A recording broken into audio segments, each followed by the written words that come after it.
লাল টকটকে এক অসাধারণ ফলের সন্ধান, যেটি অনেকেরই অজানা। ঢাকা শহরে হঠাৎ দেখা মিলল সেই ফলটির, যেটিকে ঘিরে সাধারণ মানুষের রয়েছে ব্যাপক কৌতূহল। আসলে কেউ এর আগে এই ফলটি দেখেননি। আসলে এই ফলটির নাম কি? না, দেখি নাই, এই নতুন দেখলাম। কি মনে হচ্ছে এটা? টেস্ট কেমন হবে? টেস্ট না খাইয়ে দেখতে কেমন মনে হচ্ছে? টেস্ট হবে, দেখতে মনে হচ্ছে যে এটা টেস্ট হবে। এটা কি এর আগে দেখেছেন আপনি? না না না দেখি এটা প্রথম দেখলেন? হ্যাঁ এটা কি আপনি প্রথম দেখলেন কিনা? হ্যাঁ ফার্স্ট আপেলের মতো আপেলের মতো না আপেল আর কি শুধু আপেল খুব ভালো, এটা কিসের মতো মনে হচ্ছে? মানে আপেলেই তো আপেল জাস্ট মানে একটা ভালো ভালো আপেলগুলো আছে না ওই টাইপের। না আমি কখনো দেখি না এটা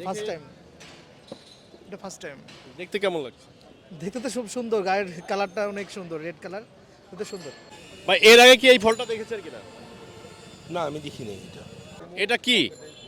মামা এটা সম্পর্কে আমার কোনো আইডিয়া নেই, এটা আমার সকলে ভিড় করে দেখছেন এবং বাসার জন্য কিনে নিয়ে যাচ্ছেন। কেউ বা ওখানেই খেয়ে দেখছেন আসলে ফলটির টেস্ট কেমন। ভাই কেমন মজা? মোটামুটি ভালো।